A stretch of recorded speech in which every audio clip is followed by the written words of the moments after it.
Media সাংবাদিকবৃন্দ, আসসালামু আলাইকুম। আজ চাঁপাইনবাবগঞ্জ ব্যাটালিয়ন 53 বিজিবি এর অধীনস্থ মাসাদপুর বিএপি হতে অবৈধ অস্ত্র গোলাবারুদ জব্দ করার বিষয়টি আপনাদেরকে অবহিত করার জন্য আয়োজিত সংবাদ সম্মেলনে স্বাগত।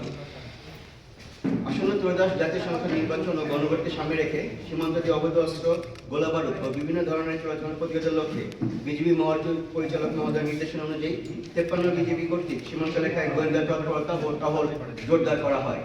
এই ধারাবাহিকতায় আজ নিজস্ব গোয়েন্দা তথ্যের ভিত্তিতে সকাল আনুমানিক 5:30 ঘটিকায় মাসাদপুর বিএপির একটি চৌকস টহল দল সীমান্ত হতে প্রায় 200 গজ বাংলাদেশের অভ্যন্তরে চাঁপাইনবাবগঞ্জ জেলার শিবগঞ্জ থানাধীন বনবাসী ইউনিয়নের খোদাপাড়া গ্রামে একটি অভিযান পরিচালনা করে।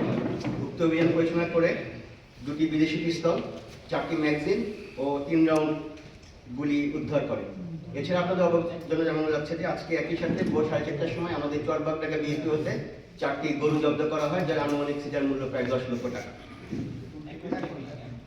আপনাদের অবগতির জন্য আরো জানানো যাচ্ছে যে সাম্প্রতিক সময়ে সারা বাংলাদেশে বর্ডার বাংলাদেশ বিভিন্ন অভিযান পরিচালনা করে বিদেশি পিস্তল 34টি, রাইফেল 2টি, ম্যাগাজিন 38টি, 644 রাউন্ড গুলি, 2টি মর্টার শেল, ককটেল 1টি, 4টি hand grenade, 20 KG gun powder ও অন্যান্য 54টি অস্ত্র উদ্ধার করে।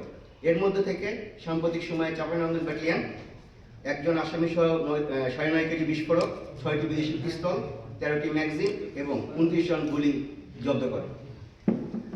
বর্ডার বাংলাদেশ সীমান্ত সুরক্ষা নিশ্চিত করে আসন্ন নির্বাচনকে সামনে রেখে দুষ্কৃতিকারীরা বাংলাদেশের অভ্যন্তরে বড় ধরনের নাশকতা সৃষ্টি করতে না পারে এবং আমাদের নির্বাচনকে বানচাল করতে না পারে, সে লক্ষ্যে বিজিবি সবসময় তৎপর রয়েছে এবং এই তৎপরতা অব্যাহত থাকবে।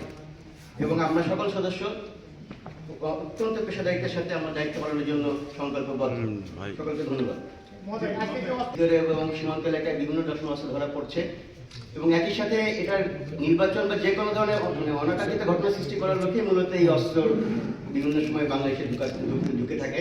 বাট আমরা বিজিবি সদস্যরা সবসময় তৎপর থাকে সীমান্তে 24টা ঘন্টা, যাতে কোনো ধরনের অবৈধ চোরাচালান যাতে না ঘটে, সেটা অস্ত্র হোক, মাদক হোক বা গরু হোক। ধন্যবাদ। আমরা চাঁপাইনবাবগঞ্জ 3 সদর আসনের জন্য আমরা এখানে দায়িত্ব পালন করছি। এখানে আমাদের অলরেডি 4 প্লাটুন মোতায়েন থাকবে। এছাড়া আমাদের বিওপি সেন্ট্রিক, বিওপি কেন্দ্রিক যে সমস্ত ভোট সেন্টার আছে, প্রত্যেকটা বিওপি তার দায়িত্বপূর্ণ এলাকায় 1টি বা 2টি ভোট সেন্টার করে আছে এবং তারা বিওপি থেকেই তারা নির্বাচন দায়িত্বে 24 ঘন্টা যতক্ষণ লাগে তারা বিওপি থেকে দায়িত্ব পালন করবে। সেক্ষেত্রে আমাদের বিওপি জনবল বা আগের থেকে আরো বেশি, আমি বলবো যে আরো জোরদার করা হয়েছে, যাতে সীমান্তে ইলেকশনকে কেন্দ্র করে কোনো প্রকার নাশকতাকারী বা দুষ্কৃতিকারী প্রবেশ করতে না পারে। ধন্যবাদ।